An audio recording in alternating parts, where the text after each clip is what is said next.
Glória a Deus, salve a igreja na paz do Senhor, amém? Sejam todos bem-vindos em nome de Jesus, os nossos visitantes. É uma honra recebê-lo aqui, nesta reunião, nesse encontro, onde nós hoje nos reunimos aqui com o objetivo de ceiarmos a ceia do Senhor, assentarmos na mesa do Senhor. Jesus está aqui, quem crê nisso, aleluia. Eu creio de todo coração que Ele está aqui. Agora, se o meu coração está nele, já é outra coisa, né? Se o meu coração está feliz na sua presença, é outra coisa. Mas Ele está aqui porque Ele disse, onde tiver 2 ou 3 reunidos em meu nome, eu estarei no meio deles. E eu creio nisso de todo o coração, aleluia. Quem está feliz com Jesus?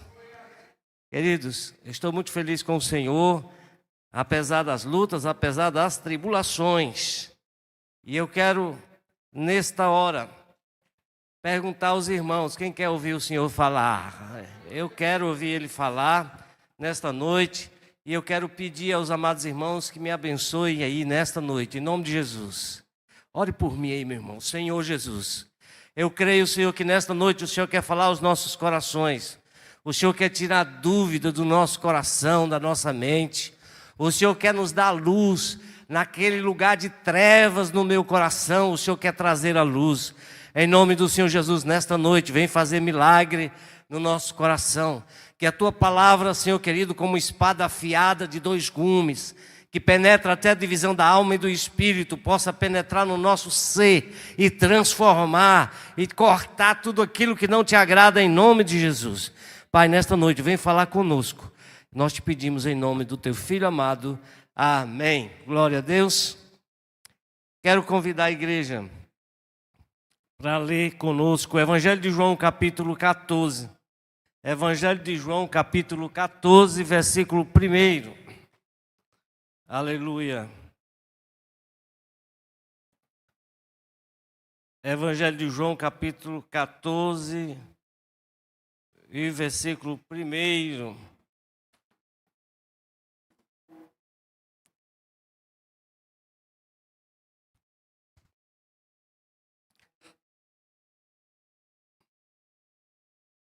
Louvado seja Deus. Diz assim a palavra do Senhor, versículo 1. Não se turbe o vosso coração. Vamos ler de novo? Não se turbe o vosso coração. Podeis assentar, queridos. Não se turbe o vosso coração. Querido, não sei se você sabia. Eu creio que muitos sabem, mas alguns podem estar displicentes e não saber. Mas nós estamos em guerra. Você sabia disso? Estamos em guerra. E não é uma guerrinha qualquer.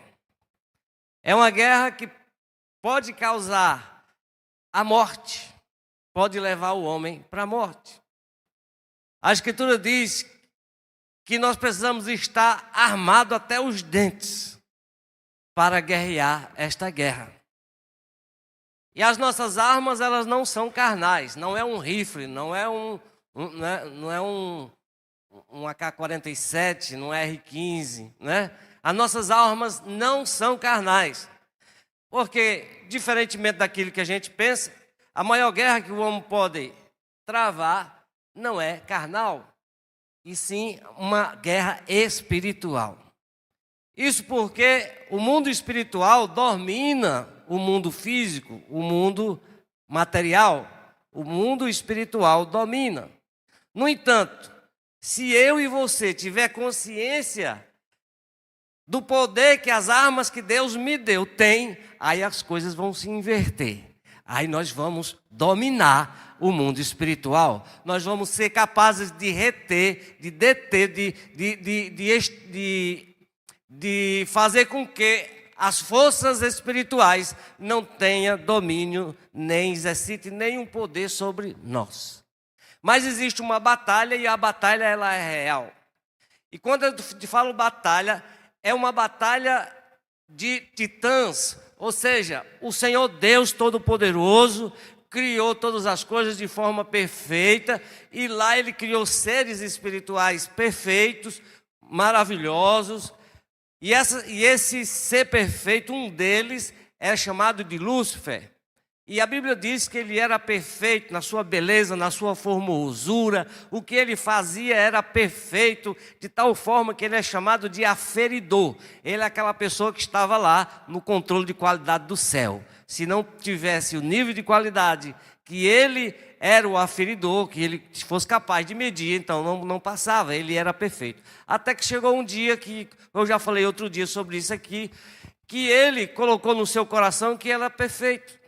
E ele resolveu pensar no seu coração e começou a pregar isso no céu, de tal forma que a terça parte do céu foi após a sua mensagem, que ele disse: eu serei semelhante ao Altíssimo, e subirei às mais altas nuvens e serei semelhante a ele.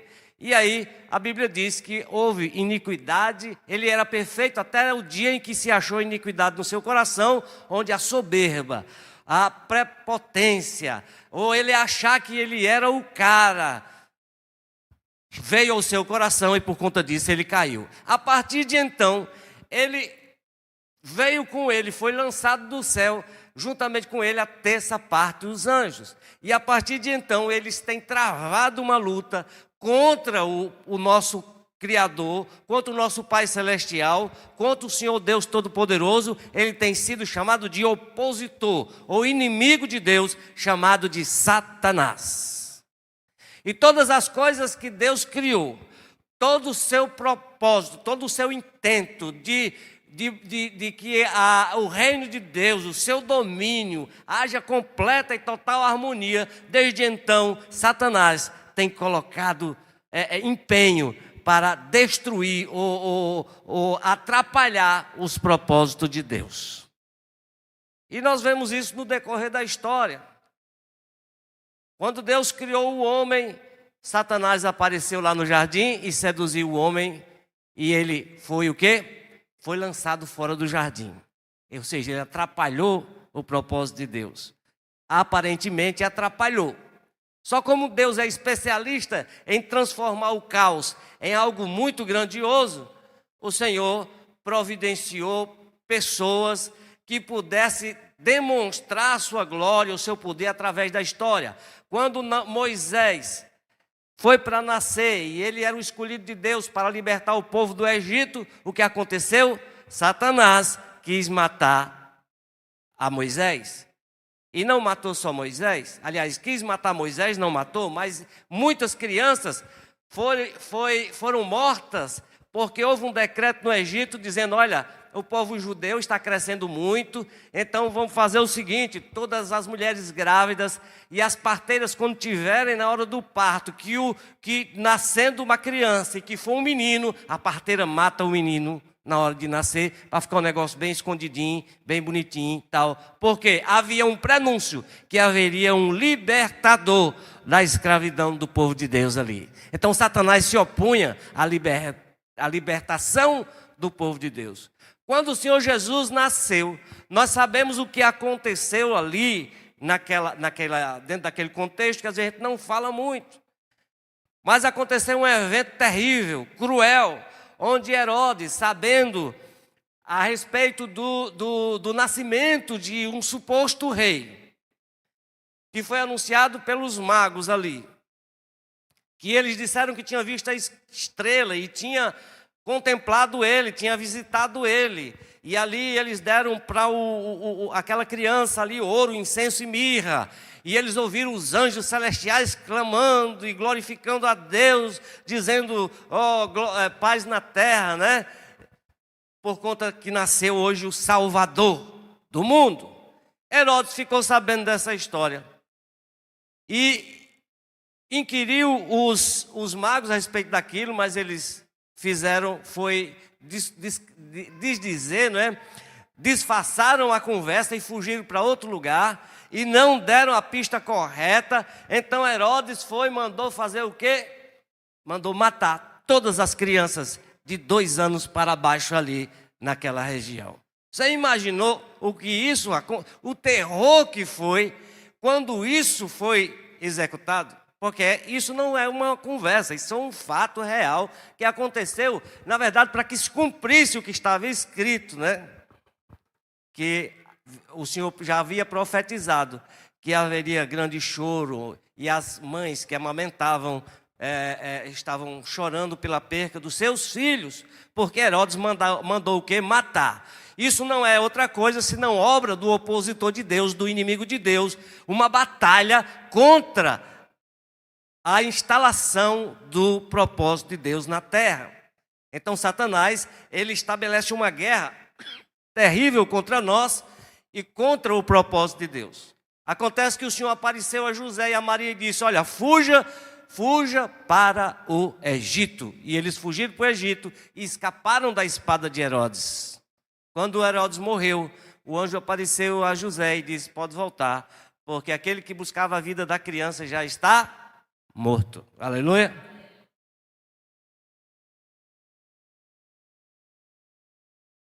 Então, querido, existe uma batalha real. Quando nós estávamos no mundo, andávamos por aí de qualquer forma, então o inimigo não tinha que se preocupar conosco.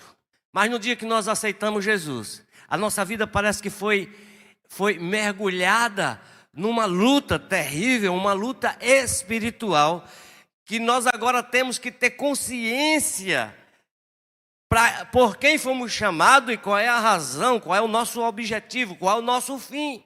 Porque se nós não tivermos consciência, nós acabaremos sendo engolidos pelas forças espirituais que lutam contra a minha vida. A Bíblia diz que Satanás só faz três coisas: é matar, roubar e destruir. Aí o Senhor Jesus diz: mas eu vim para que vocês tenham vida e tenham com abundância. Aleluia. Se nós não tivermos consciência que estamos numa guerra, numa batalha, e é uma batalha espiritual, então nós corremos o risco de achar que aquilo é somente a minha vontade. Se a minha vontade, o meu desejo, ela estiver em desacordo com a vontade de Deus, irmão, pode crer que é uma batalha espiritual. Procure vencer pela fé esse seu desejo, essa sua vontade, porque ela é obra do inimigo, é a sugestão do inimigo para tirar você da presença de Deus. Aleluia. Então nós estamos numa batalha e essa batalha ela é real. E a única coisa que ele quer é que nós não entendamos aquilo que Deus tem para mim. Ou, em primeiro lugar, aquilo que Deus é para mim. Ou o que eu sou para Deus. Não sei se você sabe, mas todos nós somos chamados filhos de Deus. Todos nós somos criaturas de Deus, nascemos de Deus. E feliz daqueles que um dia ouviram palavras e aceitaram isso e assumiram a postura de filho. Mas muitos não sabem, não entendem, não creem e às vezes não querem assumir essa postura. E infelizmente continua lá nas trevas, no lugar onde o inimigo quer que a pessoa esteja. Um lugar onde, se ele não se voltar para Deus para entender e crer na palavra de Deus, um dia, tanto o inferno como ele será lançado no lago que arde para todo sempre. E isso é uma coisa muito triste que o Senhor não deseja. Então, quando nós aceitamos a Jesus, nós enfrentamos uma batalha espiritual. E isso é muito sério. Aqui no capítulo 14 de João, o Senhor começa o capítulo 14 dizendo: não se turbe o vosso coração. O Senhor, depois de haver ficado com ele quase mais de 3 anos, agora o Senhor Jesus sabia que tinha chegado a sua hora e ele haveria de ser crucificado, haveria de ser morto. Depois da sua morte, ele sabia que ia ressuscitar e ia subir aos céus. Então ele chamou os discípulos, todos os 12, e disse: olha, é uma espécie de formatura, reunião de formatura, né? Você agora, vamos fazer um resumo daquilo que nós vivemos, que vocês viveram. E eles contemplaram coisas tremendas, milagres gloriosos ali, pessoas ressuscitando, cego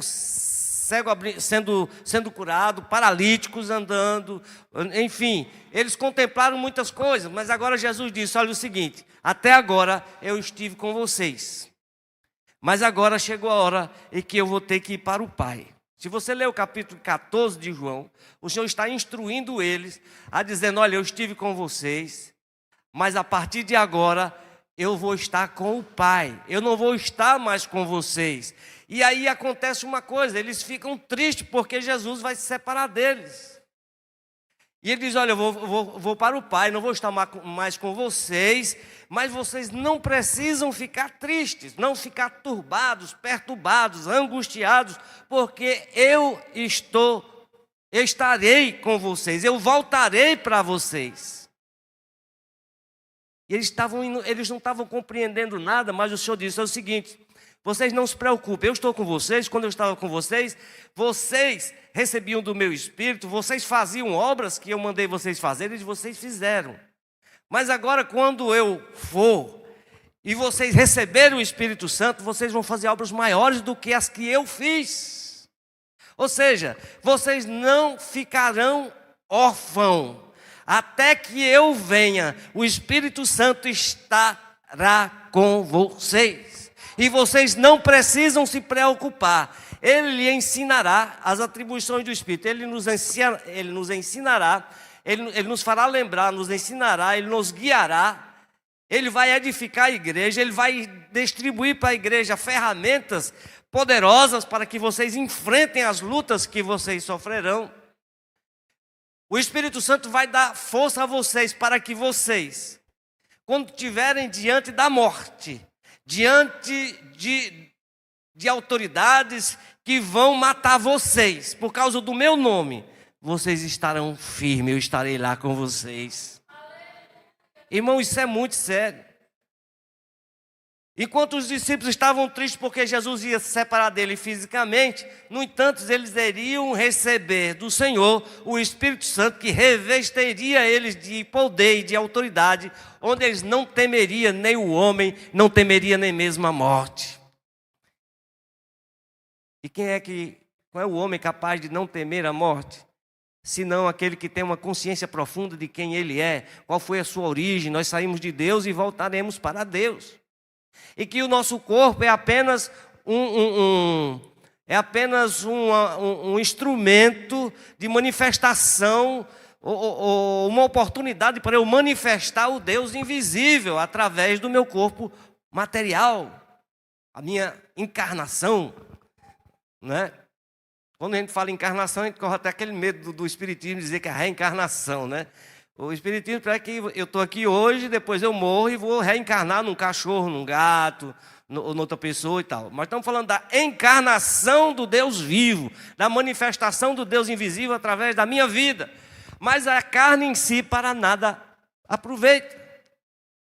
Se nós tivermos a inteligência de aproveitar desse momento da nossa carne mortal para manifestar a glória, o amor, as virtudes daquele que nos chamou, como o perdão, né? A capacidade de liberar o perdão àquele que me fez o mal. Isso é uma coisa gloriosa, isso é a manifestação do poder de Deus em nossa vida.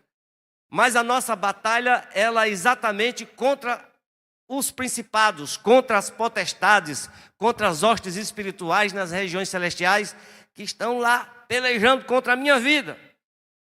Você quer ver como é forte? Tem pessoas que aceitam Jesus e começam bem e logo caem e desvanecem na fé. Tem pessoas que ficam um pouquinho e depois desvanecem. Outros vêm para a igreja, ouvem a palavra, aí fica aquela palavra martelando no coração.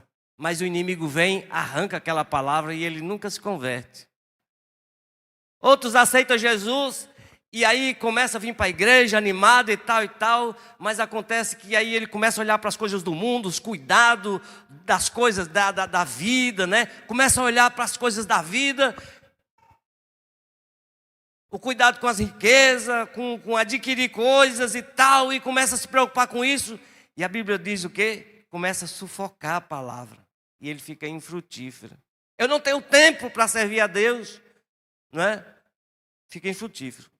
E aí a gente lembra o Senhor Jesus falando essa parábola, a palavra do semeador, quando ele diz, o semeador saiu a semear. E parte da semente caiu no campo, outra caiu nas pedras, outros caiu nos espinhos e outro caiu na terra boa. E aí os discípulos não entenderam, o Senhor Jesus foi explicar. Olha, a semente que caiu no caminho é aquela pessoa que ouviu a palavra do reino, o ensino do reino, mas o inimigo, olha só a guerra espiritual. O inimigo está querendo o quê? Que eu não creia, que eu não receba a palavra. Mas o inimigo veio e tirou a semente que tinha sido semeada. A semente caiu no caminho. É alguém que chega na igreja, escuta a palavra, diz, eu gostei, achei tão bacana aquilo. Mas no outro dia o inimigo vai, bota outra ideia na cabeça, não quero saber daquilo mais não. Isso é Satanás, isso é guerra espiritual. Satanás vem e tira a semente que foi semeada no seu coração, não chega nem a germinar. A outra semente caiu na pedra. E a Bíblia diz, o Senhor explicando para os discípulos, dizendo, olha, é aquela semente que caiu no coração. E como não tinha muita areia, mas ela nasceu logo. Ou seja, a pessoa ouviu a palavra, viu, achou super lindo, maravilhoso e tal. Mas como não tinha raiz, ou seja, a palavra não enraizou no seu coração, não penetrou no seu coração, no seu ser. Quando chegou o sol, que são as lutas, as dificuldades, ele se decepciona e logo abandona o caminho. Essa caiu nas pedras. Isso é uma realidade na nossa vida, que nós vemos, a igreja é uma passadia de gente. As pessoas chegam, a gente fica tão feliz, a gente dá glória a Deus, pula e grita e dá glória a Deus. Depois, cadê o irmão, cadê a irmã? Sumiu. Cadê? Não, é porque eu me ocupei, estava muito ocupado e não tive mais tempo, sabe? E a pessoa, de repente, posta lá no Instagram, posta na vaquejada, posta na mesa do bar. Glória a Deus, né? É assim, essas coisas. Por quê? Chegou a perseguição, o inimigo está querendo destruir a sua vida, sabia disso? Ele está querendo tirar você da presença para o lugar de glória, aleluia. E quer levar você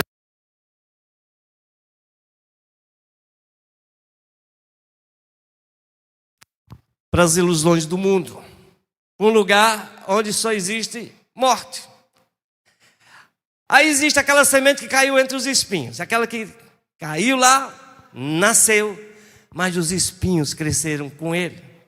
E o Senhor Jesus diz que aqueles que ouviram a palavra, aceitaram com alegria no coração, mas os espinhos, o cuidado com as riquezas, o cuidado das coisas dessa vida, sufocaram e deixaram infrutífera. Irmão, nós temos que ter muito cuidado com isso, para que as coisas do mundo não nos consumam. E a gente pode dar muitas desculpas, não, mas a minha necessidade, eu estou precisando e tal. O que você precisa, Jesus já sabe. Nós só precisamos colocar o nosso coração no Senhor de verdade. Não é? Como é que eu não tenho tempo de ir para a igreja porque eu tenho que trabalhar, se eu posso decidir isso? Isso não faz sentido. Porque isso são os cuidados. Você vai tirar 2 horas para se reunir com seus amados.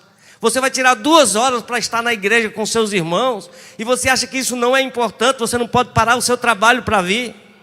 Isso não justifica, isso chama-se espinhos. E o inimigo está feliz com essa... Você está cedendo isso. Está feliz com isso, ele quer tirar você desse lugar que você foi chamado para estar. Ele está feliz, nós estamos numa guerra, não esqueça. A guerra é contra aquilo que o Senhor deseja que nós assumamos ou desfrutemos. E Jesus diz, o cuidado com as riquezas, sufocaram a palavra de Deus e ela ficou infrutífera. Mas graças a Deus que existe aquela semente que caiu na terra boa. E essa produziu a 30, a 60 e a 100 por 1. Aleluia.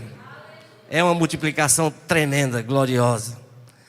E às vezes por uma atitude tão pequena da nossa parte, de sermos inteligentes e não permitir que os espinhos sufoquem a palavra, e saber que o inimigo quer nos tirar desse lugar de gozo, de alegria, de prazer na presença do Senhor. Querido, nós estamos em guerra. E a nossa guerra, e esta guerra é um atentado contra a minha vida com Deus, a minha vida eterna, a minha vida de alegria, uma vida de plenitude, uma vida cheia de graça. O Senhor disse que não se turbe o vosso coração quando essas coisas chegarem até nós, porque até que eu volte, vocês sofrerão essa guerra. Até que eu volte, vocês sofrerão tribulações. Até que eu volte, vocês sofrerão tristeza.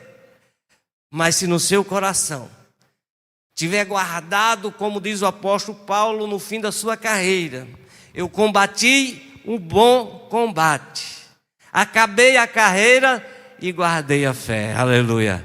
Quando nós temos consciência que existe uma guerra e nós estamos combatendo este combate, e a Bíblia diz que nós temos que ser habilidosos, e essa habilidade nos dá capacidade de usar todas as armas. As armas que ele usa lá é da direita e a da esquerda. Você tem noção do que significa isso? Armas da direita e da esquerda. Em Israel, a Bíblia é um livro que relata a história do povo de Deus. E entre as muitas guerras que havia lá, existia grupo de guerreiros que eram considerados especiais. Existiam dois tipos. Um é aqueles que eram atiradores de funda. Os benjamitas eram especialistas nisso. Davi era benjamita, ele matou o Golias com o quê? Com uma pedrada de uma funda. Então os benjamitas eram conhecidos. Mas existia uma outra arma que era poderosíssima, que era chamada de canhoto. O cara que lutava com a espada, que ele é canhoto. Meu irmão, você quem já lutou essas coisas, ele sabe, eu sou destro e você é destro. Então nós lutamos de igual para igual. Quando eu dou um golpe na mão direita, você se defende com a esquerda e fica tudo certo. Então é tudo encaixado, bonitinho. Você só tem que ser habilidoso para vencer se for uma luta atlética, né, coisa assim. Mas um canhoto, ele atraca o canhoto. Você está acostumado a lutar com o destro, você fica perdido. Você não tem como se defender. Então é arma poderosíssima. Aqueles guerreiros que eram canhoto, que lutavam como uma canhota.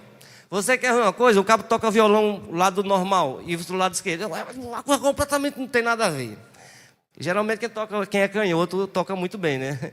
Mas eu acho estranho demais. Mas as armas da direita e as armas da esquerda, entende? Ou seja, o crente foi chamado para que ao ouvir a palavra, essa palavra está realmente enraizada.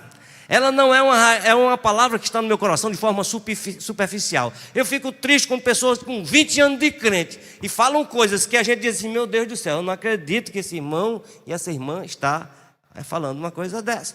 Ela não aprendeu nada nesses anos de crente, de leitura das Escrituras, de ouvir a palavra de Deus, de oração. O Espírito Santo não lhe ensinou nada a respeito disso.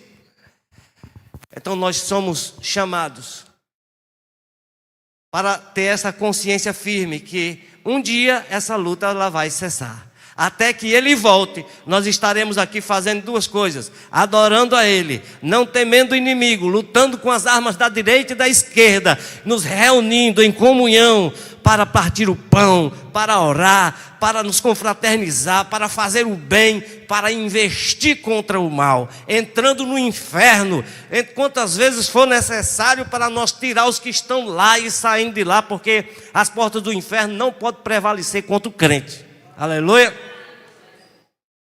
A igreja é quem tem autoridade para ir para o inferno, entrar e sair. As portas estão abertas para nós. Os demônios ficam tudo doido, né? A gente chega lá num lugar, né, terrível, né? Você chega num lugar de grande problema de tráfico de droga, por exemplo. Você vai chegar lá, aqui você está entrando no inferno, meu irmão. Os demônios ali estão doidos porque você está lá, por exemplo. Né? Num prostíbulo, num lugar de bebedice. Você chega lá naquele lugar, os demônios devem ficar assim doidos. O que é que essa mulher, esse homem está fazendo aqui? E você chega lá para falar a palavra de Deus, para demonstrar o amor de Deus, para falar para aquelas pessoas que elas são filhos. Só que elas não sabem disso. E elas têm que sair de lá. Elas têm que vir para o reino da luz, o reino da glória de Deus. Eles têm que vir para cá. E a gente tem liberdade de entrar e sair no inferno a hora que quiser. Glória a Deus. Porque a gente recebeu autoridade, a gente recebeu todas as armas. A gente conhece as armas do inimigo. E a gente, como conhece as armas do inimigo e conhece as armas que a gente não tem medo. Porque é que tem pessoas que só vivem acuado com medo, chorando, amuado, isso é o inimigo, estou morrendo de medo. Tem crente que vai constar até espiritismo, viu, para procurar resolver problemas deles. Sabe? Eu já vi essas histórias. Pessoas que se dizem crente, de repente vai para um terreiro de macumba procurar satisfação. procurar saber o que é que está acontecendo na vida dele, tanta coisa. Em nome de Jesus, essa pessoa nunca se converteu, ela nunca teve a iluminação da palavra de Deus, porque se ela soubesse quem ela era e o Espírito que está nela, ela dizia: ah, bonitão, você vai se arrebentar. A Bíblia diz que o inimigo, nós não podemos ignorar as astutas ciladas do diabo. Cilada, você sabe que é uma coisa sutil. Você não imaginava que aquilo era uma coisa para me prejudicar. Aí nós temos que estar atentos às astutas ciladas do diabo. Aí ele diz assim: ao qual resisti firme na fé. Em outro texto diz que resisti ao diabo e ele fazer o quê? Ele vai fugir de você. Aleluia. Ou seja, nós não precisamos fazer muita coisa. E muita coisa é somente ficar firme. Ele tenta tirar aquilo que Deus me deu, que é a sua palavra, a iluminação da sua palavra. Mas, no entanto, ele não consegue. Ele diz: eu desisto desse camarada, eu desisto, né? Mas você está lá dando todas as brechas, abre as portas e as janelas da sua vida para o inimigo entrar e encher o seu coração de coisas que não levam a nada. Aí dizer: poxa, aqui está legal, vamos investir mais. Mas quando ele percebe que não consegue, ele fugirá de você, ao qual resistir firme na fé. Ele vai fazer o quê? Vai fugir de você. Aleluia. Queridos, essa luta nós enfrentaremos até que o Senhor volte. E até que Ele volte, nós estaremos aqui adorando a Ele. Quantos dias eu passo na minha vida, e todos nós passamos momentos de luta, de dificuldade espiritual, crise existencial, né? Às vezes você chega assim: meu Deus, o que é isso? É o inimigo querendo tirar aquilo que ele deu. Eu digo: ei, Satanás, eu sei de onde eu vim e sei para onde eu vou. E eu sei de onde Deus me tirou. E você quer encher meu coração com tristezas, com angústias, com falta de esperança, colocando dúvida na minha identidade, colocando dúvida na minha existência, do propósito da minha vida. Você está repreendido em nome de Jesus, porque Deus disse que eu sou a imagem e semelhança dele. Aleluia. Deus foi quem disse que eu sou a imagem e semelhança dele. Aleluia. Então, querido, nesta noite, alguém entendeu o que eu disse aqui? Não? Que nós estamos em guerra, que o inimigo ele quer tirar de nós a palavra de Deus. A palavra de Deus ela tem que estar enraizada. Aquela palavra que não está enraizada, que eu não permiti, que eu não bebi, não comi, aquela palavra, ela não vai se enraizar em mim. O que vai acontecer? O Senhor Jesus disse: quando chegou o sol, e como ela não tinha raiz, sabe qual é a função da raiz? É buscar nutrientes. Uma árvore ela tem raízes e na seca ela vai buscar água longe, ela vai longe, ela penetra longe, em lugares que inimagináveis, que uma raiz é capaz de buscar água. Então, se a palavra de Deus não estiver enraizada em mim, quando chegar o sol, como não tem água, não tem alimento, ela vai morrer. A palavra de Deus é alimento. E se você quer sobreviver a esta guerra espiritual, se você quer viver eternamente na presença do Senhor, na comunhão com seu Pai, na comunhão com seu Senhor, desfrutando de toda a glória que Ele tem, então procure que esta palavra, ou coma ela de tal forma que ela se torne enraizada no seu ser, no seu coração. Porque a batalha é real. Existem as batalhas políticas. Nós temos por aí um ano de eleição, é uma coisa terrível. Porque simpatiza com isso ou com aquilo e não tem noção do perigo que é para o cristão. Porque ele não procura saber qual é a ideologia daquele partido, o que é que eles defendem, o que eles são contra. Não procura conhecer nada daquilo. Qual é o histórico, né, daquela filosofia que o partido defende. Não procura. Às vezes é por conta de um auxílio, um benefício. Auxílio o outro governo também está dando, né? Aí. O auxílio até aumentou. Era R$80, passou para 400. Se for questão de auxílio, então o outro está dando de 10-0. Mas as pessoas continuam. Não, o tempo de bom era naquela época. E naquela época, irmão, eu orei tanto a Deus. Eu digo: Jesus, o que é que está acontecendo no Brasil? Era uma pressão. As potestades do homossexualismo, a potestade da destruição das famílias, era uma coisa tão poderosa. Eu sentia isso no meu espírito e orava a Deus. E com um dia o Senhor disse para mim: eu rejeitei Dilma Rousseff. E com poucos meses ela foi o quê? Impeachmentada, foi tirada do cargo. Eu digo: meu Deus, eu sou tão pequeno, eu sou tão... E o Senhor revelou a mim, eu falei para a Márcia para servir de testemunho: o Senhor Jesus rejeitou Dilma Rousseff. O Senhor falou para mim. Eu tive no meu coração um sentimento igual ao sentimento do Senhor Jesus. Alguém chegou e perguntou para Dilma Rousseff assim: a senhora crê em Deus? Ela estava caminhando, ela disse: eu creio numa deusa mulher. Eu digo: Jesus, o que é que essa mulher está dizendo? Jesus, já está vendo não isso aí? Tira essa mulher daí em nome de Jesus. O que é que essa mulher está fazendo? Mas eu senti uma pressão na época desse governo. Era força espiritual, irmão, era batalha espiritual. E nós vemos o que aconteceu, as cartilhazinhas que estavam querendo distribuir. Você entende o que significa isso? 2 crianças se beijando, 2 meninos se beijando, 2 meninas. E eu vi até uma pessoa aí, geralmente essas pessoas são estudadas, tem universidade e tal, aí tem uma suposta moral, mas ela é universitária, mas é uma universidade do inferno. Elas aprenderam só as coisas do mal.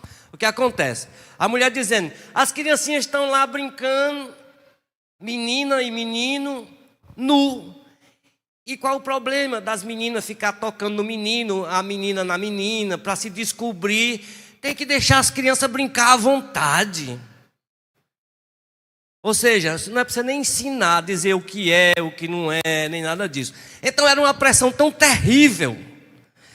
E Jesus, ele dissipou essa potestade de destruição da família. E o Senhor Jesus tem restaurado, e nós não escutamos mais nem falar nesse assunto. E é uma glória, e vamos dar glória a Deus por isso. Que Deus coloque lá na cadeira homens com o propósito de fazer com que a igreja do Senhor ela cresça. Defender a nossa liberdade como cristão, os nossos valores como cristão, os nossos valores da família. Isso é importantíssimo. Isso é importantíssimo. Porque se nós não tivermos a inteligência, e sim nós agirmos com o nosso ventre, eu gosto de fulano, gosto de ciclano e tal, e não olhar para a palavra de Deus, o que é que esse deputado, esse senador, ele defende? O que é que esse vereador defende? O que é que esse prefeito defende? Se ele defende a família, os valores judaico-cristãos, os valores, da justiça, os valores da verdade. Você já imaginou? O que é que você acha de um partido que está aplaudindo juntamente com a mídia? Jesus sendo escarnecido nas paradas gays do Brasil, vestido de travesti, as pessoas dizendo que Jesus é gay. Você já imaginou? O que é que você acha disso? Você fica calado, você não sente nada. Eu creio que todas essas pessoas pagarão pelo escárnio que faz do meu Senhor, aleluia. Porque um dia realmente ele ficou despido, mas foi para mostrar a sua vergonha, que era a minha vergonha, para destruir o meu pecado. Ele tomou os meus pecados. E alguém chega e querendo universalizar essa mentalidade, dizendo blasfêmia a respeito do meu Senhor. E o Senhor não está com os olhos vendados, Ele está contemplando tudo. Mas o seu amor é tão grande que permite que essas pessoas vivam, que permite que essas pessoas dão oportunidade a eles, para que eles venham se arrepender e dizer: eu escarneci do meu Deus, mas hoje eu reconheço que Ele é maravilhoso, que Ele me perdoou pelos meus pecados. Então, querido, existe uma batalha política, e tem crente e igreja dizendo: nós não queremos saber política. No entanto, nós estamos envolvidos até o pescoço com a política, porque se você não escolher um deputado, você é obrigado a votar para começar. E se você não olhar em quem votar e votar na pessoa errada, isso pode reverter contra você. Se você não votar numa pessoa que não tem projetos para a melhoria dos mais pobres, você é quem vai sofrer as consequências. E como é que você diz assim? Isso é ignorância. A política é exatamente para aqueles que são inteligentes. A Bíblia diz que quando um justo governa, o povo se alegra. Quando um justo governa, o povo se alegra. Não significa que ele será perfeito, mas ele era um homem justo. Se nós não atentarmos para essas questões da política, nós vamos perder essa batalha. Aliás, nós estamos perdendo. Graças a Deus que existem homens aí que estão sendo uma voz profética para o Brasil e não tem medo de mostrar a cara e de dizer, como Silas Malafaia, dou maior 10 a Silas Malafaia, que ele é um dos que tem coragem de abrir a boca e dizer com aquele jeito dele, que quando ele fala a gente se arrepia, né? Aquela ousadia que ele tem, aquele jeito dele falar. E é uma voz profética, e glória a Deus por Silas Malafaia. E você acha que ele não sofre retaliação por conta daquilo? Não sei se vocês já viram. Quem já viu o vídeo de Silas Malafaia falando sobre alguma coisa? Se você não viu, clique lá para vocês ouvirem. Aquilo é muito sério. Aquilo é voz de Deus para defender o povo de Deus, para defender os nossos valores, para defender a nossa fé de acordo com a nossa Constituição. E tem muitos crentes que estão omissos, e isso não se fala na igreja. A política não se trata na igreja. Depende de como você faz. Se você, né? Depende de como você faz. Mas estamos falando da verdade, daqueles que defendem a justiça e o amor, defende o direito dos menos favorecidos, defende isso, porque nós estamos numa luta, enquanto muitos estão cheios de ganância, querendo assumir o poder. Eu aqui, que poderia ser influência e ter alguém justo lá, para ter uma mentalidade igualitária, uma mentalidade de justiça social, não. Eu achei que aquilo era, nós demonizamos a política, enquanto isso o inimigo tomou conta da política. Nós demonizamos a televisão, o inimigo tomou conta da televisão, certo? Nós demonizamos a internet, o inimigo tomou de conta. E às vezes a gente não entende por que a internet é tão poderosa, porque você tomou de conta. Agora, graças a Deus, que os crentes estão acordando. Muitos influenciadores digitais têm se convertido a Jesus. Muita gente tem usado as redes sociais, a televisão, para glorificar o nome do Senhor, para honrar o nome do Senhor, para pregar a verdade. Graças a Deus os crentes estão acordando e vamos invadir as redes sociais, a televisão, invadir todos os meios, as armas da direita e da esquerda, para trazer a consciência àqueles que vão salvar. A pregação tem que ser feita em qualquer lugar. Então, querido, nós estamos numa batalha. E só existe um prazo de validade para essa batalha. Existe um tempo que vai terminar. E quando é que ele termina? Quando ele voltar. Aleluia. E quando ele não voltar, enquanto ele não volta, nós estaremos aqui adorando, como diz o apóstolo, no partido, nas orações, no partido, na comunhão e no partido do pão. Nós estaremos fazendo isso até que ele volte. E consciente que a batalha é travada, mas certo que eu não tenho medo do meu inimigo. Eu faço como Davi. Você pode ter armas terríveis, porque Satanás não pensa que vai aparecer a mim e a você com um bicho chifrudo, não é? Com um tridente na mão. Não vai aparecer, não. Não vai aparecer para mim como uma mulher feia, não. Ou para você como um homem feio, não. Vai aparecer como algo bacana, legal, interessante, né? E aí você pode ser engoldado com aquela conversinha. Mas você diz: ei, Satanás, eu estou entendendo, você está querendo me tirar da presença do Senhor. Às vezes está uma moça na igreja, chega um rapaz e diz assim: é ela. E parte para cima dela com força e diz: eu amo ela, eu quero ela, eu sei o que e tal. O meu conselho para algumas jovens, eu digo assim: irmão, tenha calma, não se apresse, deixa o tempo andar, deixa essas coisas, deixa o tempo passar para você conhecer melhor esse rapaz. Aí ela fica encantada, sonhando com o rapaz, né? Aí o rapaz, aparece um rapaz interessante e ela fica: ai meu Deus, o homem disse que gosta de mim, que maravilha. Foi amor à primeira vista, eu sou demais, eu sou linda, eu sou maravilhosa. E fica encantada e tal. Digo: tenha calma. Passa um mês, a pessoa: meu Deus do céu, eu quase que pulei uma fogueira. Não é assim? Por quê?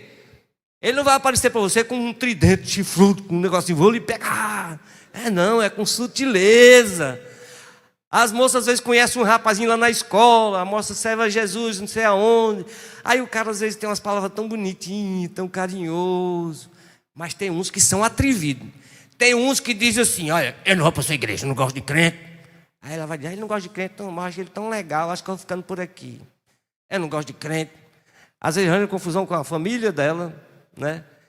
E fica por lá, começa a botar boneco. Aí ela dá ouvidos à voz do inimigo, que claramente se declarou, ele nem usou nem de astúcia, sabe? E ela é engoldada, meu Deus, por conta de um sentimentozinho que tem no coração. Ela não sabe que Deus tem para ela algo tremendo, glorioso lá na frente. E ela está querendo se perder, se enganchar com a história aqui. Em nome de Jesus, irmão. Vá se converter, olhe para Jesus. Não. Então o que acontece? Satanás, ele não quer tirar Deus da nossa vida. Ele quer colocar Deus no fim. Essa que é a verdade. Ele nunca tira Deus, ele não fala nem em Deus, ele não quer nem tirar Deus da sua vida, ele só quer colocar Deus no fim. A primeira coisa que vem no seu coração, primeiro é você. Você, o seu bem-estar, a sua satisfação, os seus prazeres. Primeiro é você, a sua necessidade. E o Senhor deixa por último. Então Satanás, ele não está preocupado em tirar Deus da sua vida. Ele só quer que você coloque Deus por último. Ele quer que você seja o primeiro. Nós sabemos o que é a realidade hoje. O que é a melhor satisfação do ser humano. Eu tenho uma casa boa, ter o alimento que eu gosto, ter meu carro que eu gosto, eu vou para a praia que eu quiser, eu viajo para onde eu quiser, eu gosto de passear. É eu. Eu estando feliz, então não importa a quem eu sirva, não importa o que eu faça, com quem eu faça, não importa, eu estou feliz. E todo mundo está aplaudindo, isso é que é qualidade de vida. Aí quando você é chamado para servir a Jesus, Jesus diz, olha, bem-vindo à angústia, bem-vindo à tribulação, porque você tem que tomar uma cruz. Se você não tomar a cruz, você não pode ser meu discípulo. Porque as minhas vontades, os meus desejos agora serão os desejos do meu Senhor. Aleluia. A minha vontade agora não é a vontade da minha carne, a vontade do mundo. Agora a minha vontade é a vontade do meu rei. Sabe por quê? Se eu fizer a minha vontade, vai ser gostoso, vai ser muito legal. Mas o fim dela é a morte. No entanto, se eu fizer a vontade do meu Senhor, o fim é a vida eterna, irmão. Entenda, é a vida eterna. Não é uma vidinha qualquer, não. Então, nós precisamos estar conscientes de tudo isso. Nosso coração ter a certeza de que o Senhor Jesus está conosco. Ele disse, eu vou, mas eu não deixo vocês órfãos.